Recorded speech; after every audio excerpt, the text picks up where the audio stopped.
Hello, ladies and gentlemen, and welcome to episode 124. Ricky's not here to do it in Spanish, but whatever.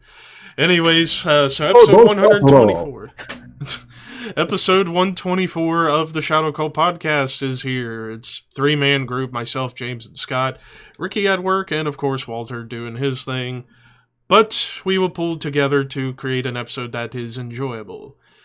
And boy, we got an interesting one for you guys today, and that is ECW November to Remember 1997.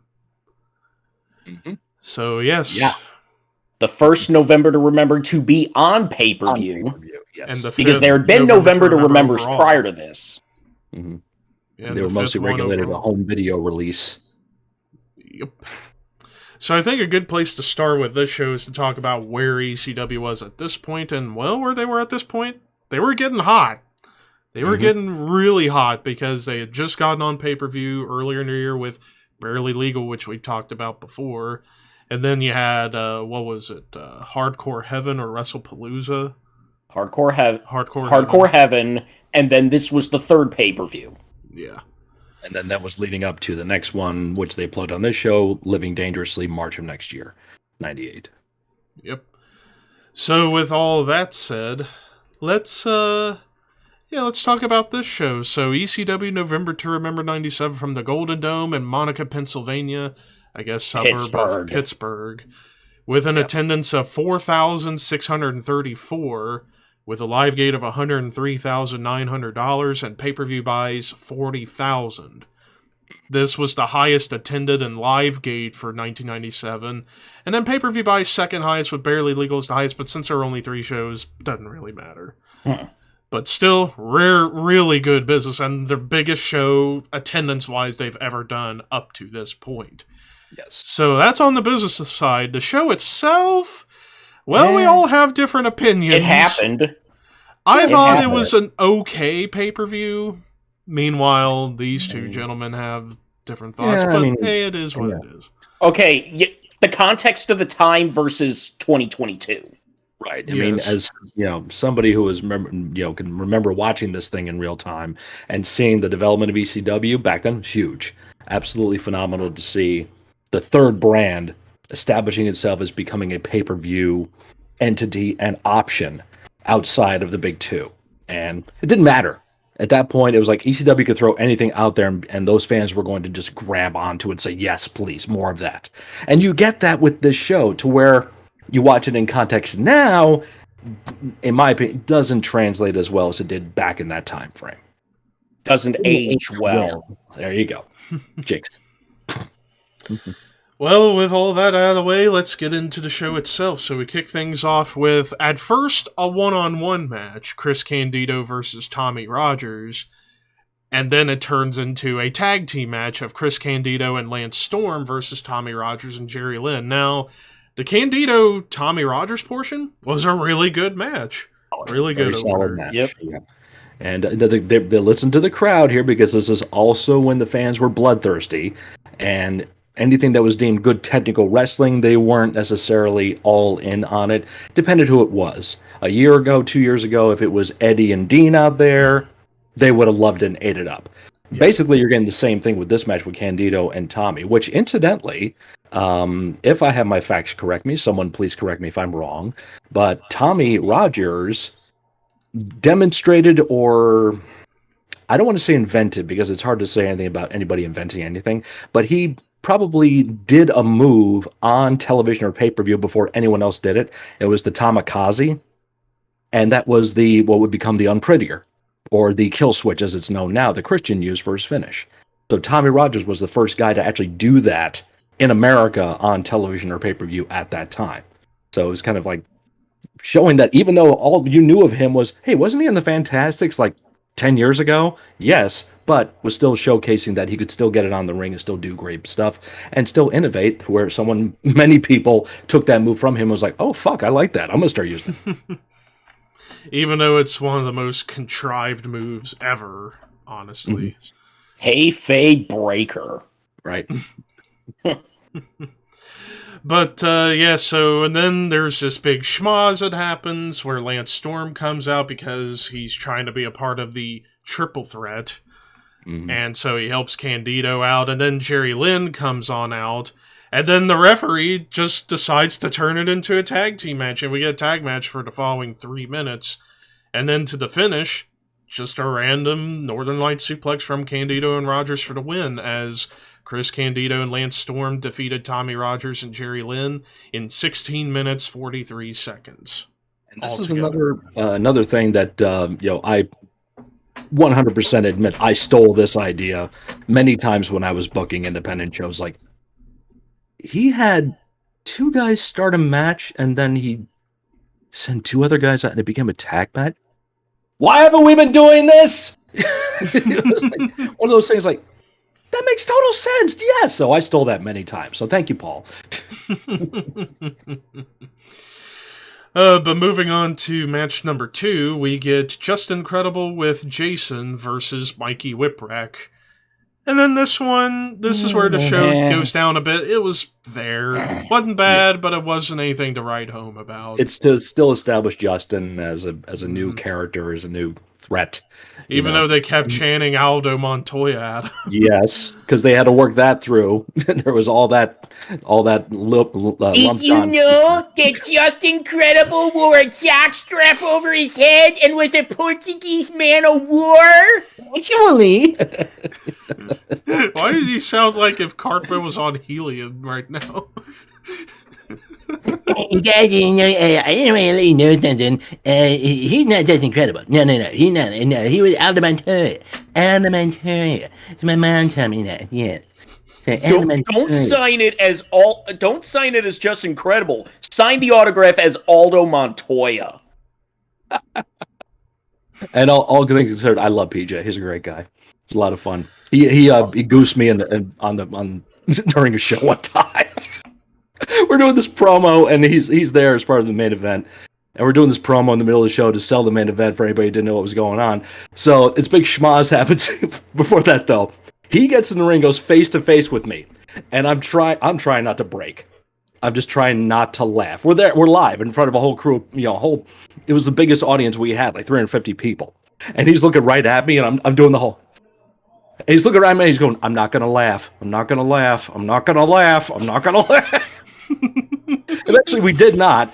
I jump out of the ring. He's coming at me. I didn't know what the fuck to do. I just put my head on the apron and just covered my head, and he patted my ass as he ran around. You know what? You know what? I sold it like crazy. You know what? If this were TNA 2002, PJ would have gotten 3.5 points in the Dup Cup. What a reference! There you go. That's a 1%er right there. You know about the Dup Cup? If you goose a man, you get 3.5 points. We got in the back. We just looked at each other, laughed, gave each other a big hug. It was wonderful. I missed the hell out of PJ. He's a nice guy. But in the end, with this match, like I said, just there, but whippersnapper from Mikey for the win, as Mikey Whipwreck defeated Just Incredible in 7 minutes, 15 seconds. Now we get into match number 3 in the first of 3 championship matches on the night for the ECW World Television Championship. Champion Taz versus challenger Pitbull number 2 with Pitbull number 1, Lance Wright, and Brackus. Mm-hmm. And they were billing this match. Yeah, they were billing this match as like, this is going to be a vicious war between the two. Boy, we were not even close to that. No. It was just Pitbull dominating the first half, and then Taz the second half, and then Taz mission for the win as Taz defeated Pitbull number 2 in 1 minute 29 seconds. Next! Done. I think that lasted longer than the actual match. That match lasted longer than Braxis' career. Oh! It's funny how after this, several months later, he was in WWF in the Brawl for All, and that was it. But moving on to match number 4 and the second championship match of the night, a 4-way dance of death for the ECW World Tag Team Championships. Champions, the full-blooded Italians of Little Guido and Tracy Smothers with Tommy Rich versus the challengers of the Dudley Boys, Bubba Ray and Devon with Big Dick Sign Guy Dudley and Joel Gertner, the hardcore chair swinging freaks of Balls Mahoney and Axel Rotten, and the Gangstonators of New Jack and Cronus. Mm-hmm. But, good God, Joel Gertner. And well. Oh my God, that intro. Yeah. Fucking Joel Gertner rules. Uh-huh. There was a time where Joel started to feel like he was bigger than the crew. And this is on record too. So Bubba and Devon had to kind of sit him down and tell him what's up. And it's like, all right, listen, you're the fucking manager. Yeah. You introduce us, we'll get the heat, we'll do the work. You just do your funny shit. You're part of the team here. Yes, sir. It's like the job of a manager is to get the people they're managing over, not themselves. Right. Mm-hmm. But yeah, so with this being basically like a tornado tag 4-way, I thought it was a pretty good match. It was fun. A lot of cool stuff happened. Yep. And but then we get to the finish. The finish. I mean, I guess this helped set up a new manager down the road, but referee Jeff Jones cost the Freaks the match, and the FBI retained. And by the way, can I just get this off my chest? Why in the ever-loving hell do you have a tag team that's billed as full-blooded Italians, and only one of them's actually Italian? It's a work, kid. I don't give a shit. Makes no sense to have two Southern guys part of an Italian tag team. It's like, what? They're Italian, way back in their family heritage. They're Italian. It's fine. Yeah. Dude, just like you have a team called Team Canada with one Canadian, two True. Americans, and a British. Yep. Yeah, that's true.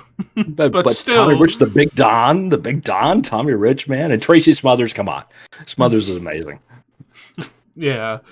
It's just looking back, it's weird. It's just weird because especially what the full-blood Italians eventually became not long after this, when you have Mama Luke and company, it's like, that's the full-blooded Italians, not this.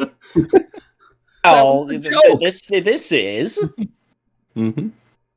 Scott said, it's a work. It's a work. That was the joke of it. It doesn't make sense, but it does make sense.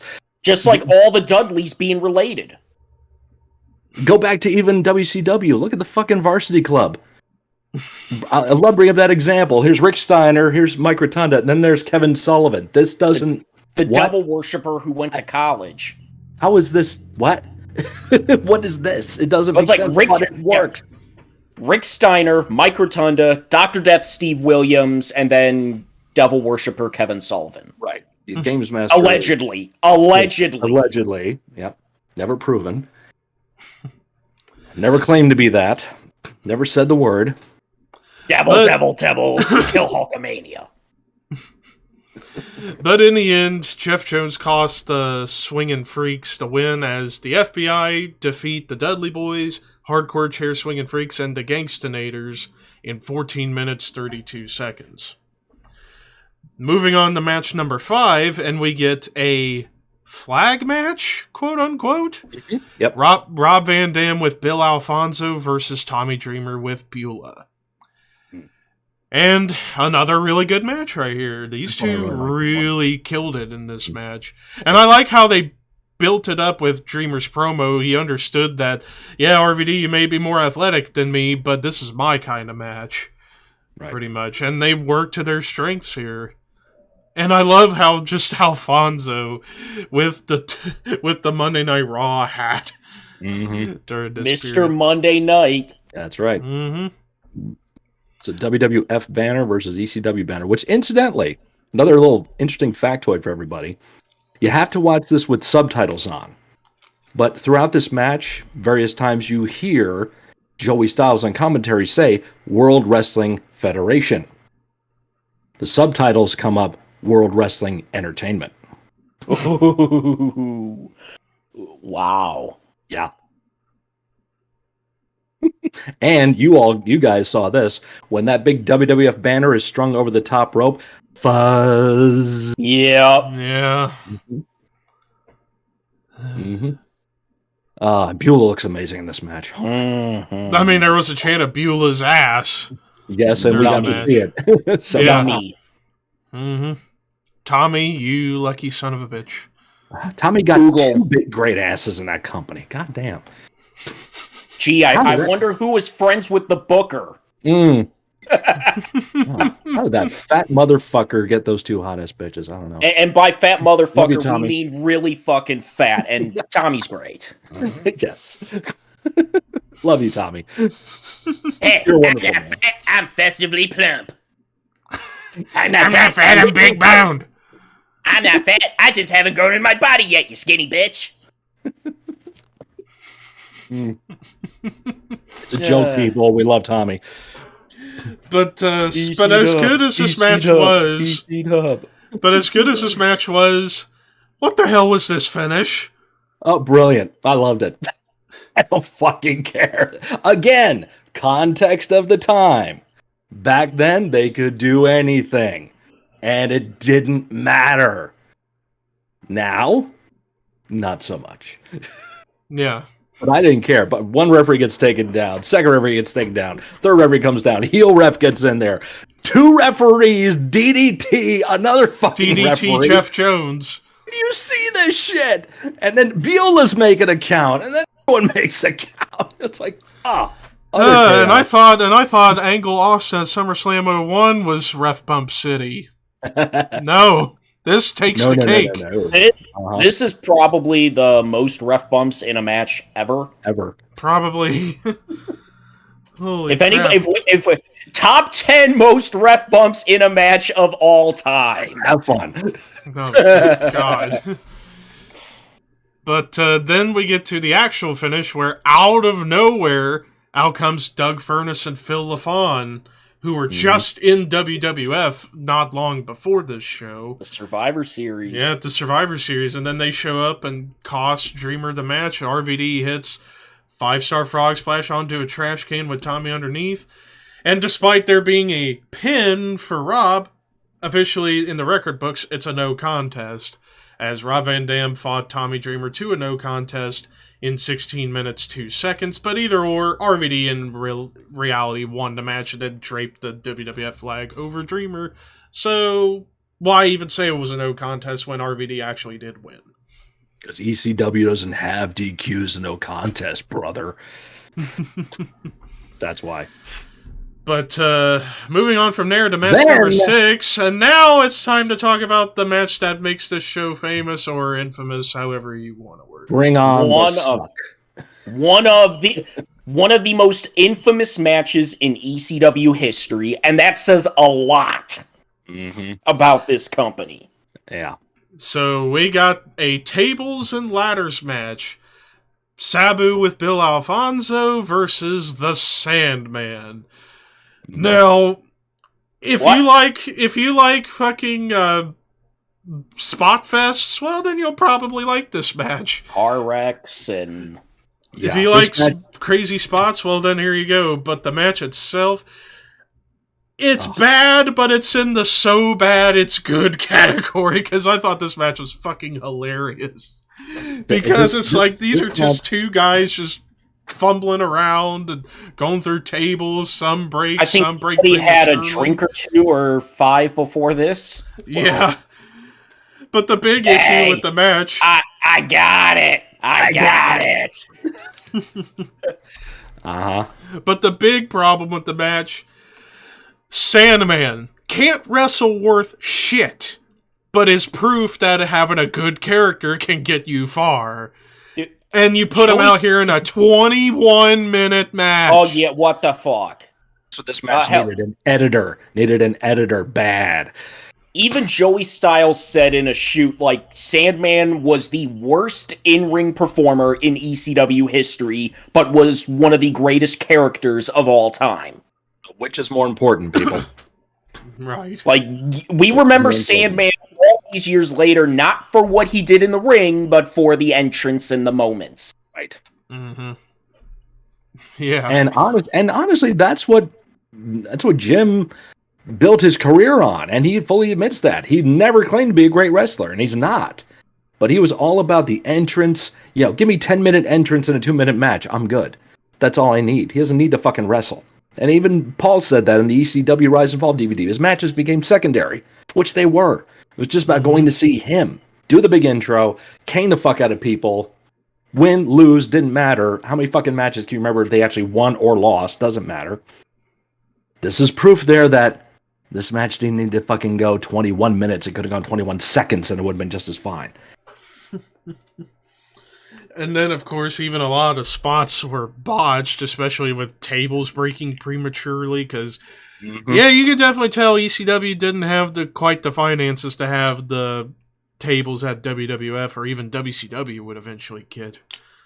They have fucking ladders that you get at the damn hardware store just to do, like 6-foot ladders. You probably went to the Home Depot or wherever that day. Yeah, probably. I mean, go ahead. I was going to say, if Dusty Rhodes was there, he would have said, "This is a shit ton of plunder." What's going on with this shit right here? What the Sandman doing? Is he out there drunk? I've been drunk with nothing before. I never done nothing with no goddamn lad at the table, baby. That's not what the dream does. I don't need to do it. I do a bionic elbow. 1, 2, 3. That's the way I do the thing. You met my son, Dustin. He's amazing. He's going to be the big thing, baby. That's what he's going to be. Yes. This match could have taken place in an iron lung. But then we get to the finish. Atomic Arabian Facebuster with a ladder from Sabu for the win, as mercifully Sabu defeated the Sandman in 20 minutes, 55 seconds. But thankfully, after that, we got only one more match to go, and it's the big one, the third and final championship match of the night for the ECW World Heavyweight Championship. Champion Bam Bam Bigelow versus challenger Shane Douglas with Francine. This match, really fucking good between these two. Really good match. And, of course, with it being in practically Shane's hometown, he was the babyface in the match, even though, character-wise, he was the heel. But the way they worked this match, it was like Bam Bam was the heel of the match, while Shane was the babyface. And it worked. And even like Joey on commentary, like, basically telling great stories with Shane, like, getting his ass destroyed by Bam Bam at every turn, and Joey's thinking, they all stop this match, he can't take anymore. But then Bam Bam had a renaissance in ECW. Really did. Like, overall, after what happened in the WWF at the end there, coming in, winning a world title. Yep. And was treated far better here than he was in WWF or WCW. Well, you can't say he wasn't treated bad in the WWF. Well, towards he the end. He did main event WrestleMania. Well, towards main the event end. first Survivor Series. So, he's there. Yeah, he blew up, but he was there. But, he did everything he could for the companies he was working for. And, like you said, he was just the heavy for this triple threat faction. And turns out, okay, we're just going to make you the big, tough, badass monster of the company that eventually we're going to work you with Taz to get him over. But they do good business with this match. This was also the match that began the string of injuries for Shane that led him to taking like 6 months off or whatever the following year as the world champ. Yeah.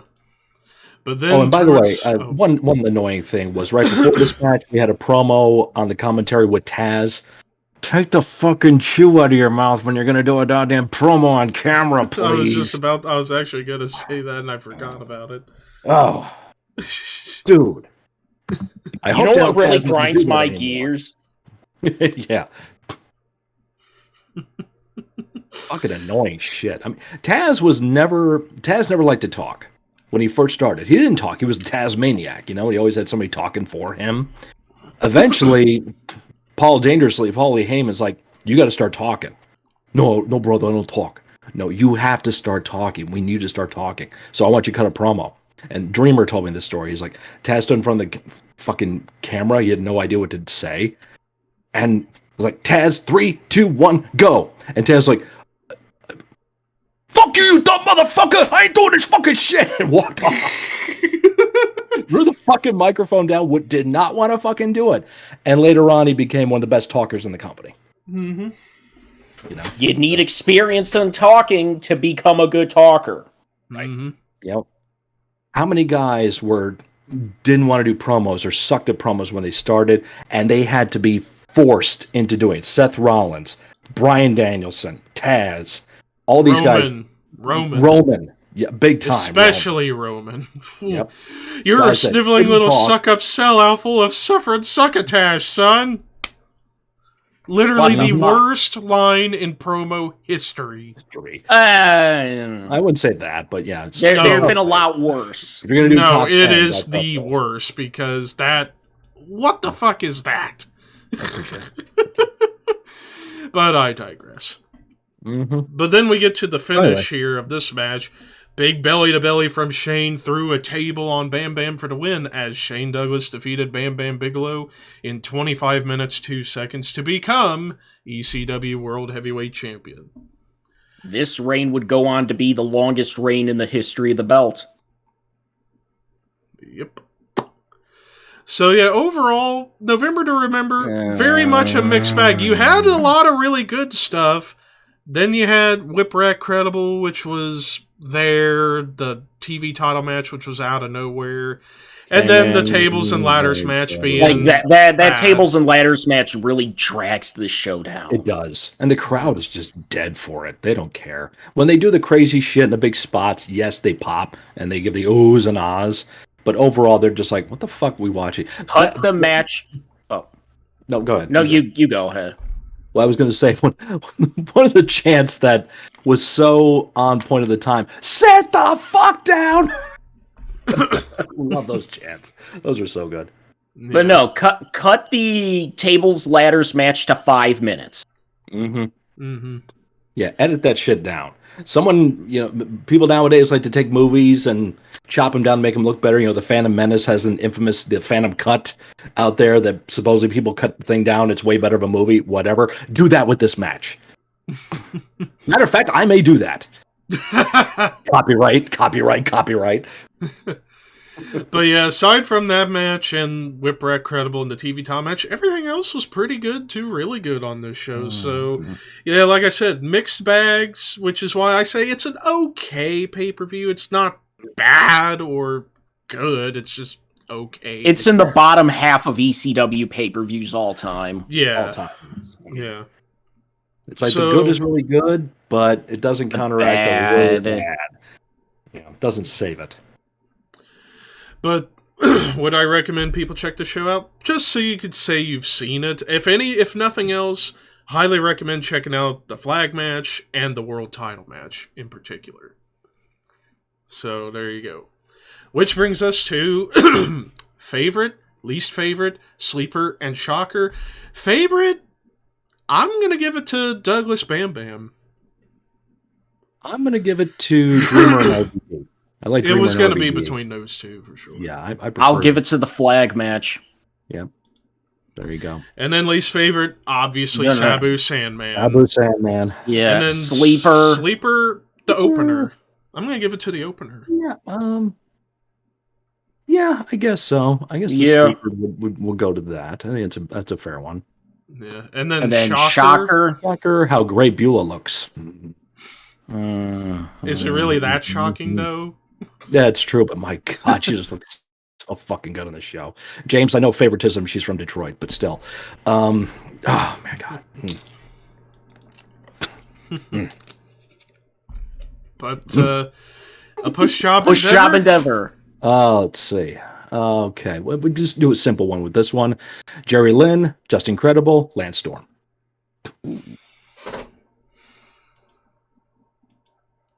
In the context of the time now. Incredible Lance Storm.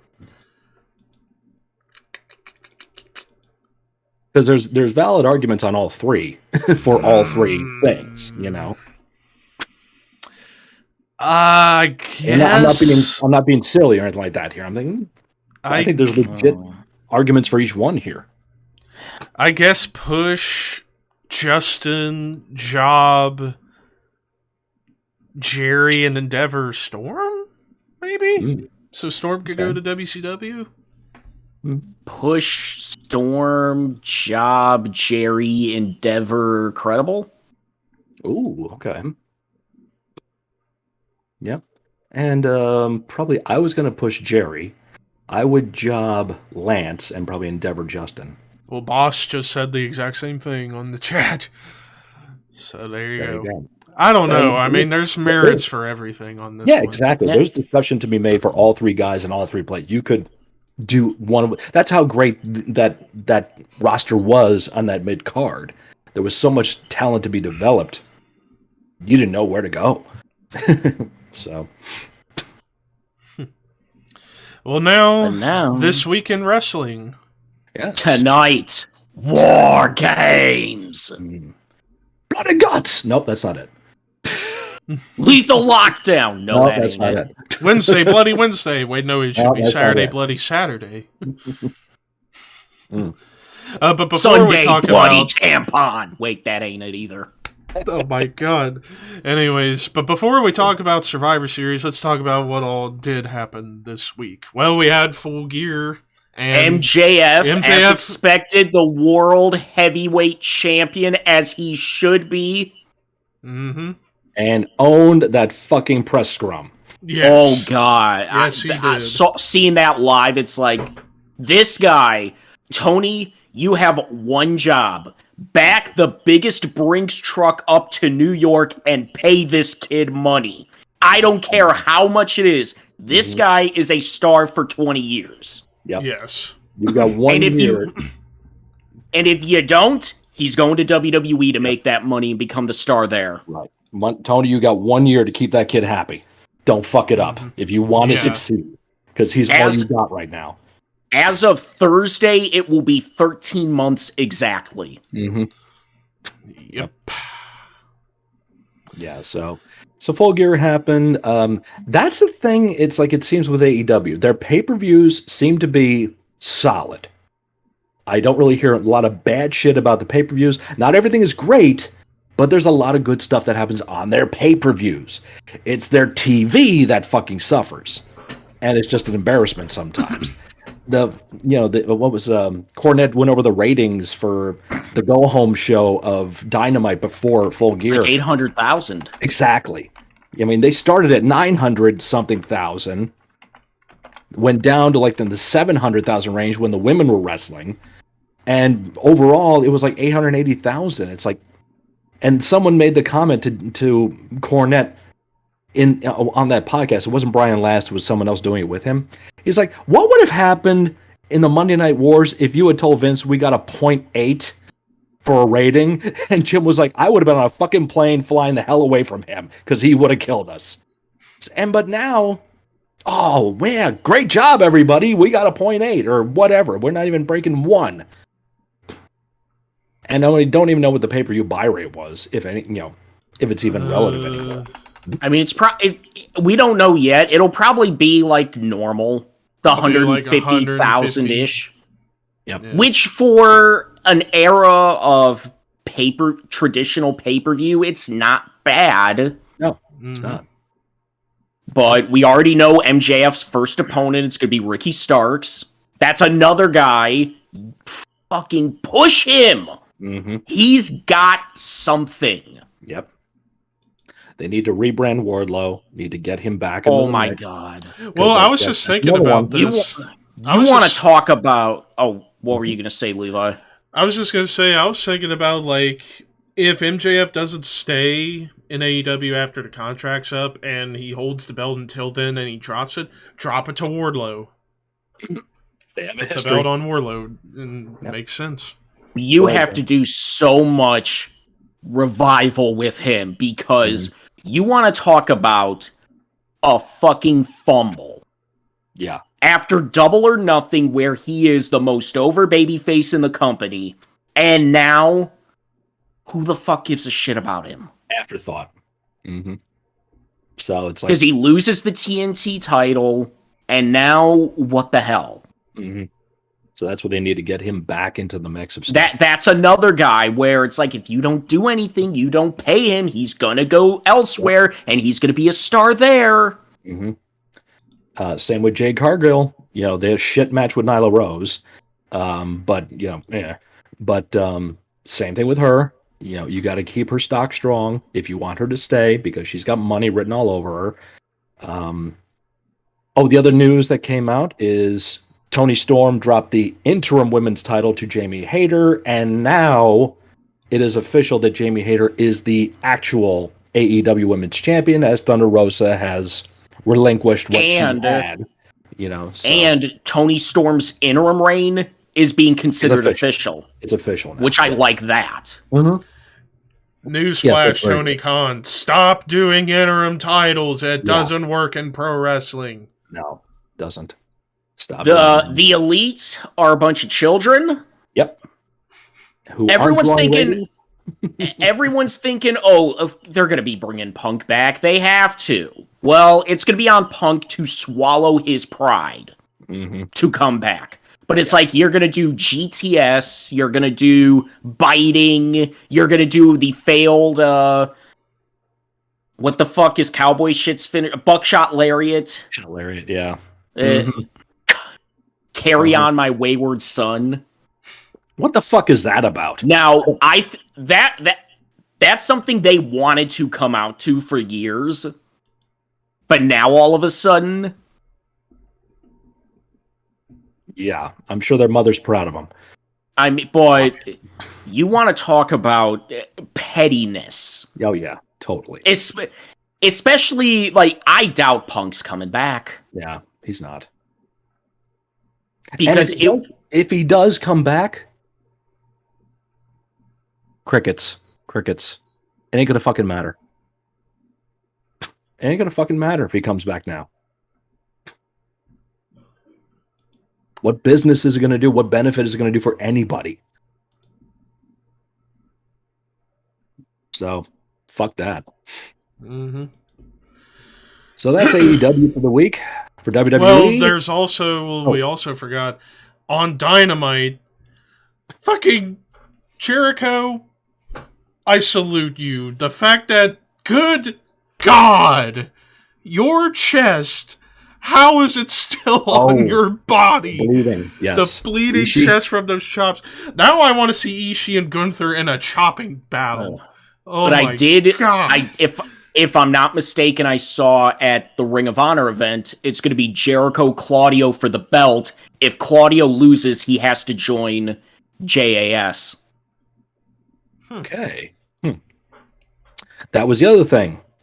We mentioned MGF winning the title. Regal did the turn. Also, we figured that was going to happen, which was kind of blatant and obvious it was going to happen. But it was the right call. It was done right. It was done well. And the crowd loved it. Once he slid that, referee go do that and slid in those knucks, crowd ate it up. They knew what was coming. They need to stop going against the grain with MJF. He is in Rock 98 mode right now, where... the fans love him. They want to cheer him. Yet they're still going the heel route. But they still need to... And this is, again, didn't see the match. I'm going by what I heard from Cornette's analysis of the match. And that is that MJF should not try to do token babyface shit in his match. He tried doing some jabs and some kind of weird babyface stuff that just... doesn't look good from him. It looked awkward. And so just stick to doing your shit, dude. Don't change it. He also rubbed his face in a woman's cleavage during his entrance. Yep. But, I think he asked first, so he is a baby face. Baby oil face. So it's like, just let him do his shit. Don't change anything. Okay, the biggest problem wrestlers had, Lex Luger, in the 80s was when they swapped from heel to face, they did totally different shit, Lex Luger. So don't do that. And stick to one thing. Jake Roberts was the same way, heel or babyface. So don't change up, Lex Luger. Don't change up your shit when you're going heel or babyface. Don't do that, Lex Luger. Tell us how you really feel. Nikita's dick. In GIF form. It's back in Pog form. A Russian sickle. Russian sickle, that's right. Good, everybody. If you don't know what I'm talking about, go to my YouTube channel and you'll see the clip of that. And then come back here and subscribe. Oh my god. That still has not left my head. You're welcome. So now on War to the Games WWE predictions But for also, tonight. the other big news, the man is back. Becky Lynch returned on SmackDown last night. Which I had a feeling she was going to be the fifth one. Yep. That's another one of those things like with Owens. Kind of wish they would have saved that for the pay-per-view. Like that big who's going to be the last person. Right. But you don't want to do two of those in one night. Mm-hmm. Yeah. But it would have been cool to see her return as a surprise. Even though I think most people expected it. Yeah, I mean, there was we speculated about a bunch of different names, and the internet was speculating. There was a lot of speculation about Liv Morgan possibly being the fifth member. The speculation of Beth, we talked about that possibly coming in to do it just to get back at Rhea. Becky was another one, and so yeah, then Becky was the safe choice, the right choice to make. Huge pop when she came out, right to business, right to Bayley, because bam, that happened right there. So that seems like that's going to happen in the future once Bianca and Bayley are done. Finally, a proper Bayley-Becky feud. Yes, which has not happened properly, like you said yet. So that would mean that finally all the four horsewomen will finally get a feud on the main roster against one another. You know, you had Charlotte versus Sasha, Sasha versus Becky, Sasha versus Bayley, and then Bayley, Charlotte, Bayley, Sasha, and then Becky, Charlotte. So the last one was Becky Bayley. Becky Bayley, it almost makes me think Becky Bayless. Yes. Ladies and gentlemen, Becky Bayley. Bouncing baby Becky. Bouncing baby Becky Bayley. Try to say that 5 times fast. Giggity, giggity, giggity, giggity. She gave me her lollipop once. I was in ringside at a Ring of Honor show, and she was going out with this crew called Special K, all these like indie workers all doing this rave thing, and she walked around with a lollipop, and she looked at me, she handed me the lollipop, and I just held it there, sitting at ringside as part of security, until she came back around to take it from me. No, I didn't taste it. I know where she's been. I'm not going to taste it. She was very nice. Me herpes. But now on to the Survivor Series predictions. So, sorry, not different. Oh god, Cole Cabana sitting on my lap, acting like I'm Santa Claus. Same show, Ring of Honor show. Sitting in the corner doing security. I'm sitting there. I'm doing ring crew and security. Yeah, and then me, and I'm sitting there. Cole Cabana comes around. He's like, hey! Sits on my lap. I want a pony. I want a Teddy Ruxpin. I think, I don't remember if I actually said this or it's like one of those things I thought about after the fact, but I was about to say, aren't you Jewish? You probably should have. I should have fucking said that. He did that to me. But anyway, the predictions for Survivor Series War Games. Only 5 matches, which is appropriate. Which is fine, because 2 War Games matches are going to take up about an hour. Right. Actually, probably an hour each match. So, give or take. Yeah, give or take. So we'll see what kind of start off with AJ versus Finn, which that should be an amazing match, just like their match at TLC 5 years ago. Yep. Who goes over, though? Hard to say. AJ, because he hasn't won anything. He hasn't won a pay-per-view match in a few years. Yeah, he's been on a winless streak on pay-per-view. In terms of one-on-one pay-per-view matches, he hasn't won one in like 3 years, almost. Yeah, maybe time to give him a singles win. If they give him a win, they got to get the heat back right away. So Balor and Judgment Day got to get maybe introduce a new member tonight of some kind. You know, there's somebody they could bring in. Maybe Scripps could come up. The fuck was that? Scripps from NXT, Reggie. Yeah, I know what about, but my whole thing on that whole thing is like, the fuck was that? Like, we know who it is. Yep. But yeah, why not give AJ a singles win finally? Wouldn't be a bad thing. Then the SmackDown Women's title, Ronda versus Shotzi. That should be a good match, but Ronda. Ronda's going to win. I would like to see something where like Raquel gets involved and we get a Raquel Ronda face off again because they did wrestle already on SmackDown. So because that was like an open challenge that Ronda put out and Raquel answered it. So there's potential to lead them up again and maybe go a Shotzi shout out to and Shayna type situation too, and maybe lead to a tag match of some kind at the Rumble. I don't know, but just throwing it out there. And then the triple threat for the U.S. title with Rollins, Lashley, and Theory. Rollins. Retain. Yeah. Seems safe. Though we're going to see a more brutal and intense Austin Theory in this match, I like the character change with him. Yes. Triple H is creating his version of Austin Theory, right. not Vince's corporate suck-up. Mm-hmm. Yep. Mm-hmm. Yep. I say this is more the Austin Theory of like Evolve and like stuff like that he was doing on the independents before he got into the NXT, and Vince had the idea for him. We're gonna make him an idiot. That was more the way Austin Theory. That's true. Mm-hmm. Mm-hmm. Yep, the way. Yes, thank you. Mm-hmm. But yeah, maybe in the end, maybe Theory will get the belt back from Rollins whenever, maybe at the Rumble. Maybe Theory versus Rollins at the Rumble, and Theory gets the belt. Well, let's see. I mean, Rollins has been doing good with the title. Does he still need it? No, because there is a chance of someone else can beat someone else to get the title. Like Lashley could beat Theory for it. So there's that possibility.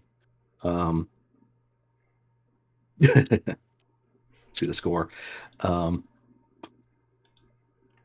They're doing secret shit here. I don't know what's going on, folks.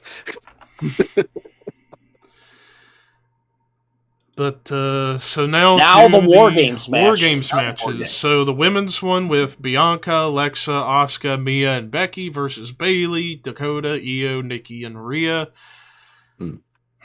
Bayley's team. Did they have the advantage match this week? I don't remember. Or are they probably going to do like? Well, yeah, they did that on Raw. I thought. I think it was Rhea and somebody, and Rhea won. Oh, Rhea and Asuka, and yeah, I think Rhea won. So the typical heel gets the advantage here, as it always should be with War Games, right? Yeah. What? Bayley's team win. Bayley's team. We can't have it's got to be one of each has to win either match. It can't be two face teams winning, two heel teams winning. Yeah. So have the heel team win the women's one. Mm-hmm. Yeah. And because, correct me if I'm wrong, I think the faces had the advantage for the men's match. First time ever. It was Sheamus that beat whoever because of was it Jay because of Owens stunner there. Yep. So the babyface team has the advantage. So that means some bullshit chicanery is going to happen with that, because you never give the babyface team an advantage unless you're going to do something shady. The last two could be like Sammy and Roman for their team, and Sammy is like telling Roman, "No, let me do it," and Roman maybe not trusting him says, "No, you step out of the way. I'm going to do it," and that could be the start of Sammy really starting to question everything, because they teased the fuck out of it on SmackDown with the Owens-Sammy confrontation backstage with Jay listening. Brilliantly done, by the way. Great job on that. So, and then Sammy lying his ass off to Jay. Like, I just got here. I didn't talk to anybody. And like, Here we go. We tell you, it's on camera. Downfall. And it's on camera. So, boom. Show it on the screen. You fucking lied to us. What else have you been lying about? So yeah, perhaps like the finish here, like Sammy takes the fall, and then say on Raw or SmackDown, we get like what happened with Evolution, like a thumbs up, thumbs down moment, and Sammy gets destroyed for a while until KO were to make the save, but Sammy's still out for a while. Yep. And then roll with that. So maybe they could do something here in the finish where it's like, say, Jimmy's holding let's say Butch, like holds Butch up for Sammy to deliver a haluva kick, and he accidentally kicks Jay in the face, and then Sammy gets hit with a claymore or something, and gets pinned.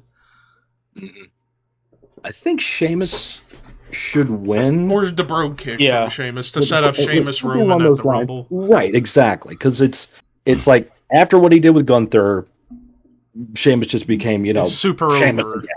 Yeah, super over again. And now it's like, okay, we're going to give you this one because you fucking earned it. January, you're going to do the honors, of course, Roman, but you got to get a win. We got to give you something here. So that's my guess. But regardless, I think we all agree. Women's match, heel team wins. Men's match, babyface team wins. Yep. So, pretty much in agreement. And then that's it. That's it as far as big major events are concerned for WWE for the rest of the year. Because the deadline show. NXT thing is, it is. Yeah, what it is. but that's an NXT thing. Yep. Basically, takeover. Right. Even though they're not called takeovers anymore. Right. And actually, speaking of that show, looks like we got a main event for that Braun Breaker Apollo Crews for the NXT title. That's right. They've been building that should be a great match. Be great. Of course. Of course, Braun retain. Yeah, because we've seen a resurgence of Apollo Crews on top of Reggie Scripps showing back up in NXT. Dijak is back. Donovan Dijakovic, formerly of Retribution, Thank back in NXT. So good for him. Honestly, you know what? That just gave me an idea. When Braun Breaker goes up to the main roster, drop the title to Dijakovic. He could definitely get it. Him and Keith Lee had the classic big man matches. Yes. Wow. And so it would make total sense to rebuild him and get him in that spot. He looks like a killer right now. You got the deep tan. But, okay, I'm not watching NXT every week.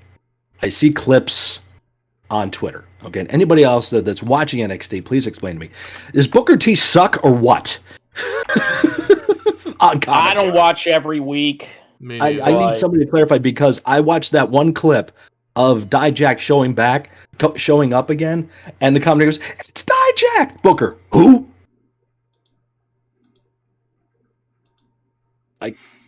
Shouldn't he have some kind of knowledge of who's there and who's not there, or at least be inquisitive instead of just saying who? Because that just buries him. Yeah, that just makes him think like this guy's supposed to be like in the know as a commentator, but don't ask who, because it makes it sound like he's not important or anything like that. Yeah, I just, and I love Booker T. A lot of respect for him, but as a commentator, no, it's like, all right, he's got a contract or something they need to work out, I guess, but maybe it's an apology to Triple H. Sorry for WrestleMania 19, dude, but put you on the commentary there. I don't know. So, regardless of that thing. Ow. Is there any other news? Any other can't we think of any stuff to talk about? Going on in the business right now. Show's going to be great tonight. Looking forward to it. 20 years in the making for War Games on the main roster. Yes. Because Survivor Series 2002 was supposed to be War Games. Yep. But there was a disagreement between Vince and Triple H, and they compromised, and we got the Elimination Chamber. Right. And then we could have honestly should have had a War Games match in either 03 or 04 with Evolution. Dude, and it would have been perfect. Those would have been so good. Evolution versus 4 baby faces. Let's say 2003, if it happened in 03, it would be like Shawn, Goldberg, Nash and Booker. Yeah. Something like that. And then 04, that would have been... And then 04, that would have been Benoit, Shawn, Jericho... Eddie? And... well, because it would have been on Raw, so... Oh, okay. I'm trying to remember... Shelton Benjamin. Yeah. Yeah, sure, yeah. Yeah, there you go. Jericho, Benoit, Shawn, Shelton for if it was an 04 before SummerSlam. So actually, Foley would have been in there to lead up to WrestleMania for 04. If it was before Mania, yeah. Right. Or let's just say at the pay-per-view after Mania. They did the Backlash. War Games. The backlash. Yeah. So it'd have been like Benoit, Shawn, Foley, and Shelton versus Evolution. Yeah. Mm-hmm. Yep. Yeah, and then of course, Well, like the year fucking before, fair. it would have been Shawn, Nash, Booker, and Goldberg. But you got to look too now at where we all are in terms of the world right now when it comes to wrestling. It's like these 20 people will forever be emboldened as the first WWE War Games competitors. No one else is going to get to say that. Win, lose, or draw, those 10 women and those 10 men will be the first ones. And to say that actually is happening. And you're probably going to be opening with the women's one, main eventing with the men's, and those women have a lot of pressure. A lot of pressure. And I know some people are out there like they don't want to become weapon fests. It's going to happen. It's just the way it is now. I'm sorry, you can't get away with just 10 guys fighting each other in the two cages, in Jim Crockett Promotions. Without something. There's no top on it for a reason. There's going to be crazy shit going on because that's the kind of fan base we have now. So it just is what it is. And I know Brian Zane, Wrestling with Regret, did a whole retrospective on the War Games match and all different promotions that have done their own versions of it. Remember, MLW infamously did one. It was Steve Corino's Extreme Horsemen against Terry Funk's team, something like that. So that happened back then. Ring of Honor did some. They didn't do War Games, but they did like... They did a variation of it. TNA had their Wednesday Bloody Wednesday and Lethal Lockdown. Lockdown, yep. So, Ring of Honor had the Scramble Cage Melee matches, stuff like that, which, by the way, Teddy Hart has a new documentary now, apparently on Peacock. I've heard it's mostly full of shit. Go figure, since it's Teddy. Fuck you. So one of the biggest disappointments ever. Yep. And then, of course, AEW with Blood and Guts, which, to their credit, that is proper War Games rules. Submission or surrender. I wish I would have gone to the one this year, because that was in Detroit. It just came up. Yeah. But that would have been fun to see. Sure. Yeah. Sure. Yeah. Just like how I wish I could have seen went to the Dynamite when Regal and MJF had their promo battle. We could do a list of like top 10 shows we wish we could have been to for certain different moments. Now, the criteria is we would have had to have been alive for those shows. Right. Yeah. It's like, oh man, I wish I could have gone to Texas Stadium. Yeah, that's not gonna happen. Like, I wish I could have gone to WrestleMania 20. It was MSG. I could have been there. I wish I could have went to Bad Blood 04. WrestleMania X8. I was at the Go Home Raw with NWO versus Austin and Rock. Yep. Yeah, that one. What other shows nearby I wish I could have went to? Yeah, there was. Dude, I wish I could have been at the Raw when Shane returned. Because that was in Detroit. That was in Detroit, yeah. I was at the Raw after WrestleMania 14, because that was Albany. That was the creation of the DX Army and all that stuff, after Austin won the title from Shawn. So I was at that. This is actually completely off WWE. World Class came to my area in the 1980s. I didn't go, but my sister went. And my sister was not a wrestling fan, but she loved Kerry Von Erich. So her and some girlfriends went to that show, and I didn't get to go to it. That was a bone of contention for a little time there. Wish I could have gone to the 04 draft, because that was Eddie versus Triple H when Triple H was drafted to SmackDown for that brief day. Man. Let's see. I could have went to Money in the Bank 2015. Could have been there to see Ambrose Rollins. Could have gotten to see KO and Cena in one of their Match of the Year candidate matches. Yeah, I wish I could have went to that show. I wish I had gone to WrestleMania with Charlotte, Ronda, and Becky. That was MetLife Stadium. So, and I've been there before for WrestleMania 29.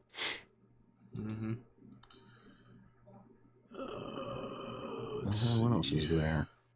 I'm actually trying to look at like Columbus shows that I wish I could have went to that were significant. You know what? There was a house show. It was at the RPI Field House in Troy, New York. That's the venue that Clash of Champions had Flair versus Funk I Quit match.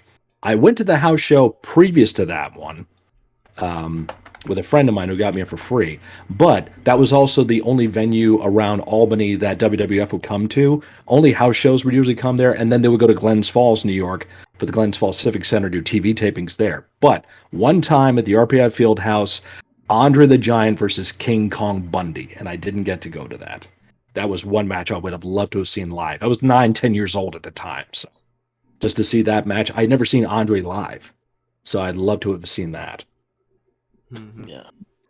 Just for the spectacle of it, I would have loved to have gone to either 97 or 98 World War III, because those were at the Palace in Auburn Hills. Just to see the spectacle of the 3-ring battle royal in person rather than on TV. Yeah, I can't think of. It's like WWE doesn't do a whole lot of shows in Cincinnati or Columbus. Like the last pay-per-view that WWE did in Cincinnati was Cyber Sunday 06. The last pay-per-view WWE did in Detroit was Night of Champions 2013. No, actually, scratch that. It was Hell in a Cell 2017. I did not go to that one. Oh, that would have been cool to go to. That, see and, New Day and that was right when Little Caesars Arena opened. The new stadium. Because I went to the last show at the Joe Louis Arena. The last show ever was a SummerSlam tour with Cena Rusev as the main event. I can't even tell you the last WWE pay-per-view they did in Albany. New Year's Revolution when Edge won the belt? Or when Edge cashed in? Maybe. Yeah, see house show results. They've done plenty of house shows there, but I mean, it's the building, of course, that did Royal Rumble 92. I thought they did a No Mercy there or something. I think I went to it, but honestly, I just it all gets meshed up in my head these days, so I can't remember. But yeah, honestly, I can't remember the last pay-per-view they did at that building. It's kind of too small now to do pay-per-views for them. Yeah, the No Mercy thing that you were thinking in Albany, that was 2000 when Angle won the belt. Yes, I think I was there for that. Yeah, I think I did go to that. Kurt with the booger hanging out of his nose.